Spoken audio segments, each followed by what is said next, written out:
it feels like I have to stick to this thing that they want from me, and I don't feel like the freedom to just kind of be myself and inquire things, because like I'm curious, because it's what I want to do, because it's my life, and it's just one more person telling me what I'm supposed to do and what I'm supposed to be.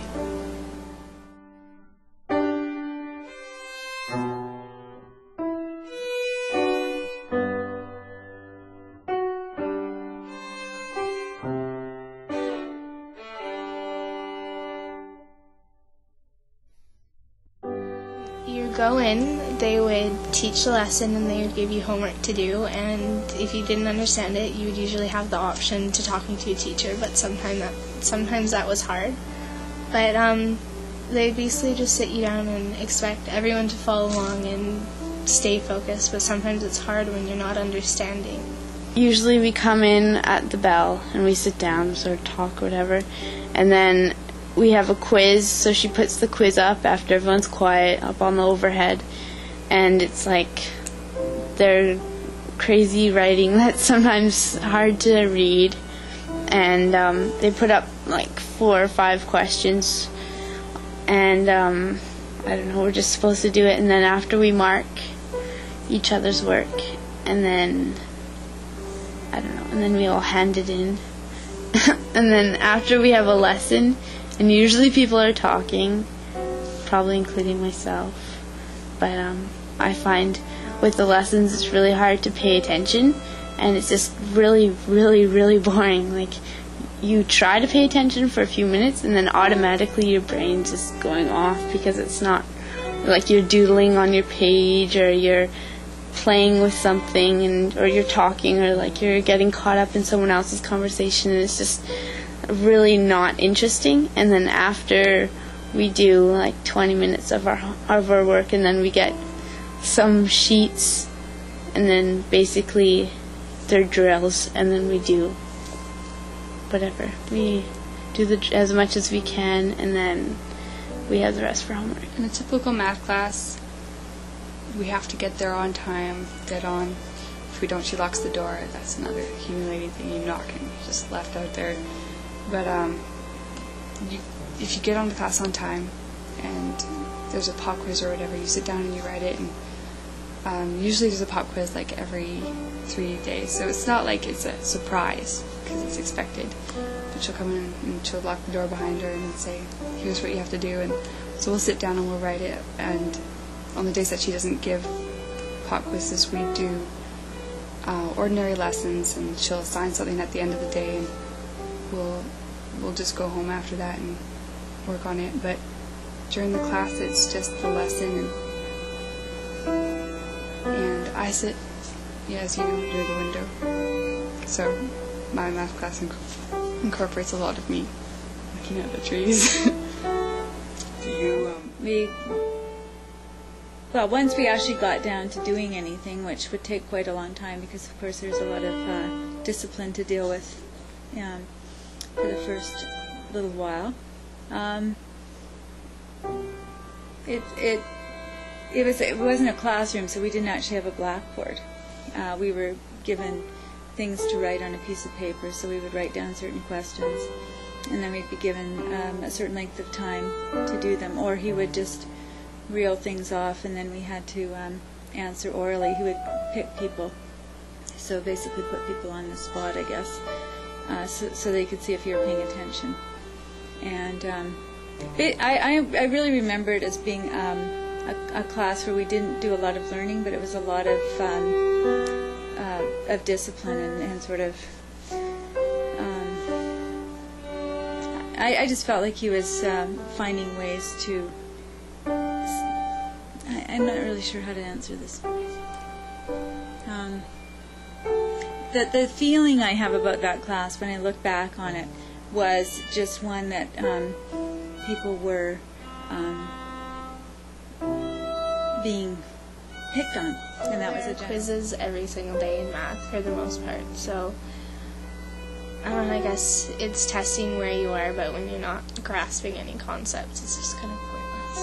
I know the teachers at my school will say come for help after school if you need it, But if you don't understand during the lesson, and you slow the class down by asking questions, it really puts this pressure on you not to ask questions and you feel really stupid, or else you will feel stupid, because that's the kind of negative attention that you can get from teachers sometimes. Like, I know that even if my question will be reasonable, the teacher can make you look stupid, and that has happened to me before, and it doesn't make me want to ask questions.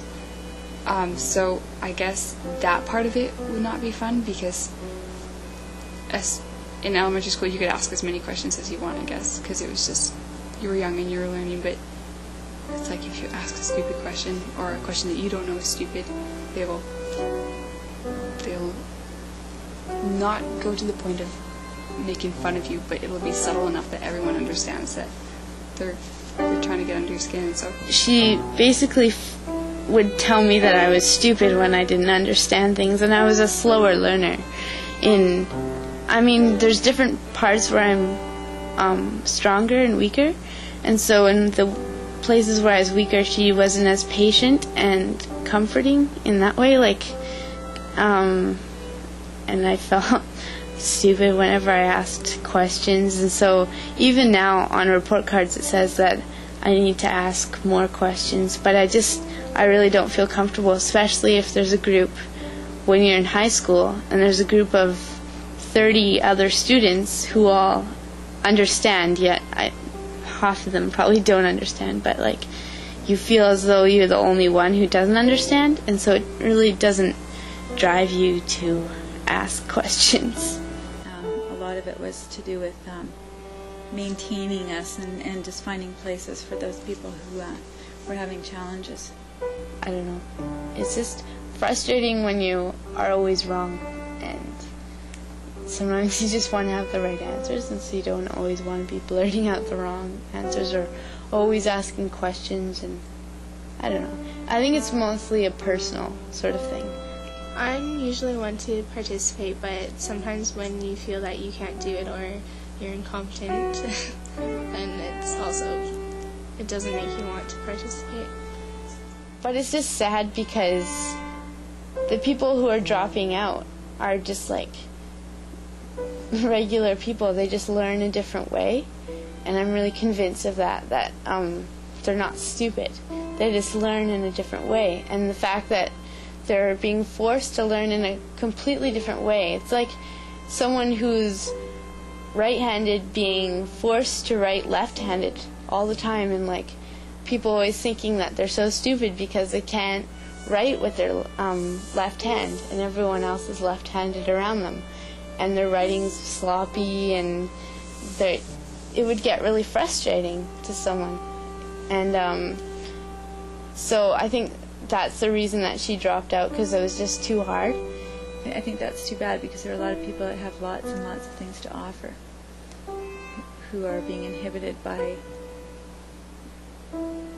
the learning they received, or even the confidence that they received as a person. I don't think we have to all be really good at every subject area, but I think we have to have a sense at the end of our school career, if we get to the end of our school career, that we qualify.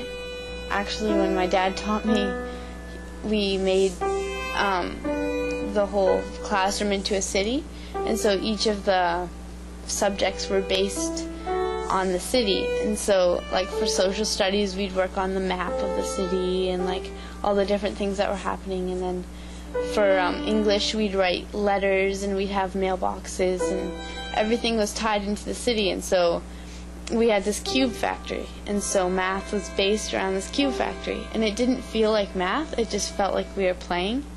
And so I think that was my most successful time, because I was actually excited about doing it, because it was like playing a game. And so we'd get shipments of cubes into this cube factory, and we'd have to sort them out with color and different things like that, and we'd have to add and subtract and do different activities with the cubes. And for me, it just, since it was all tied into this one big game, it was exciting to go into class, because everything was just like playing basically, and I learned the most because I was really into it and I was interested in learning more. It began in grade 8 and grade 9. That's when it was, but in elementary school I excelled in math. So what do you think the difference was? I'm not sure. Maybe it's hormonal.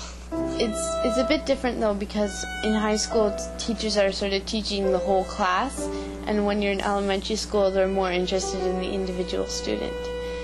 And but now I don't think the teachers care as much about how you're doing unless you show an interest. Elementary school, I guess I wasn't really aware of what was going on. It was just more fun. But as soon as I turned like 13, 14, it hit me that you just have to start trying now. You're not a kid anymore. You're turning into a young adult. Mm-hmm. If I say something that is an alternative, like I find that a lot. If I say, well, then I'll like point out certain things where I could just take ways of learning and apply them to a kind of an easier sense, or just trying to find shortcuts and things like that. And they'll teach you certain shortcuts, but if they do, they'll always make sure that you have to know the long way and things like that. And I remember one time asking my teacher, well, couldn't you just do this? And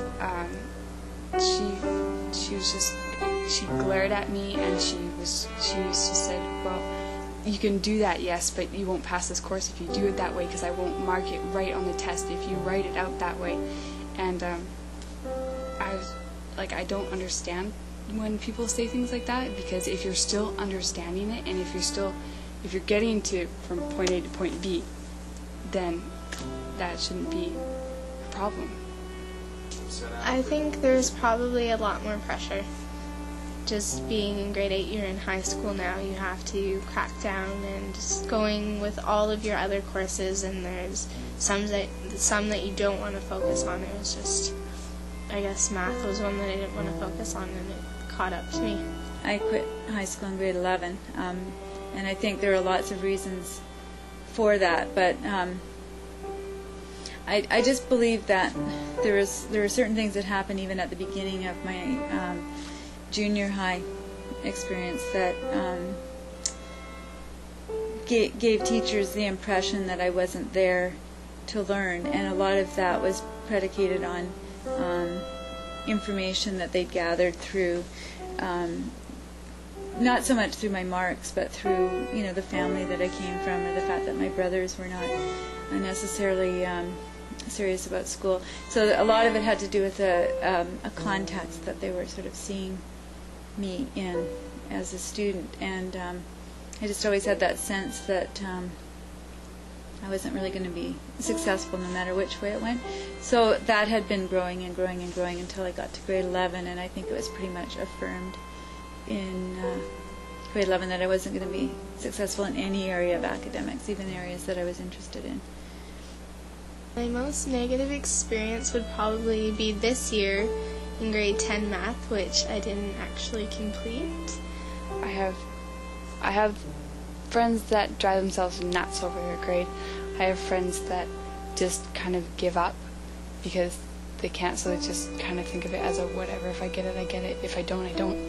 And then I have friends that try as hard as they can, but can't quite seem to understand. But all of them are so smart. Like, it's not like they're retarded. The only successful math experience I've really had was with using tangible things, but it's difficult because in the higher grades it's just not thought of. That's just not the way you do math, and so I don't really know exactly what you would do to apply those two together, but definitely something tangible that, I don't know, that made sense in real life. Something definitely having to, if it relating to real life for me.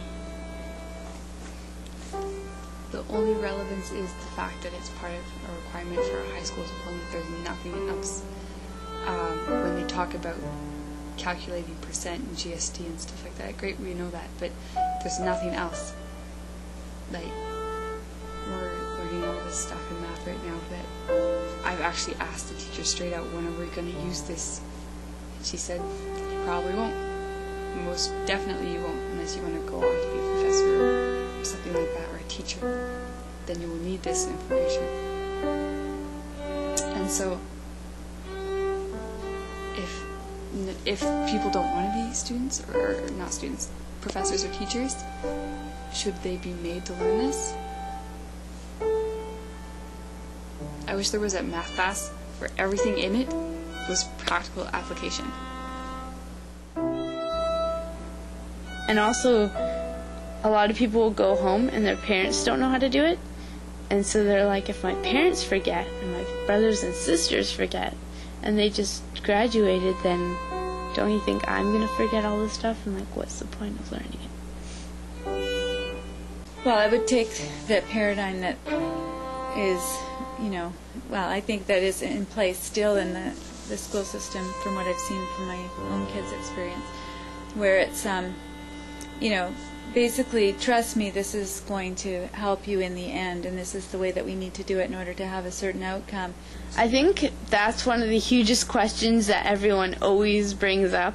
They're always, like, in the middle of the lesson, they'll be like, when do we need this? Because all they see is a teacher writing all these different formulas and things on the board, and it just doesn't, it's really difficult for us to apply it to our life, especially now, because we're definitely not using most of the things now, but I'm sure that some of it's going to be useful.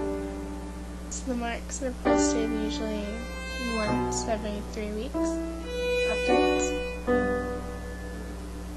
How's that feel?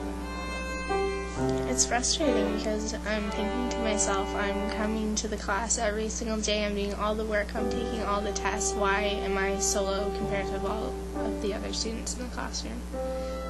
Well, you have a student number, and your marks are posted, and so everyone who's failing, they highlight their marks. Just to show them in bold, let them know, I guess, I don't know. Accomplish grade 11 math because that's all I need up to, and that's as far as I want to go. That's all I need. And you put sometimes in this make them feel Yeah, like, they don't need to feel retarded. That also is kind of crippling them for later on in life. The thought that they were retarded somewhere in high school, that that they weren't quite up with the rest of the group, that they weren't quite equal with everyone else, when they're as smart as anybody in life. They're people, and sometimes they're not made out to be equal with everyone else when they don't understand things like that. I always felt like I had a rock in my head, and maybe it's because somebody said, you have rocks in your head, and I took it literally, but I always had this picture of myself as having this rock that couldn't seem to allow information in or to be retained. And yet, I know I have a good memory for things that are important to me. I've done a lot of theater, and I've had to memorize lots of lines, or I've had to retain a lot of information. So, in fact, I think my perception of myself as a learner was shaped a lot by things like math and the sense that I had a rock in my head and that I was just completely stupid. I sometimes ask questions, but only so far. Like, if I can tell the teacher that doesn't understand what I'm trying to ask, then I'll just pretend like I understand or something like that. Just be like, okay, yeah, I understand. And then they'll sort of go off satisfied.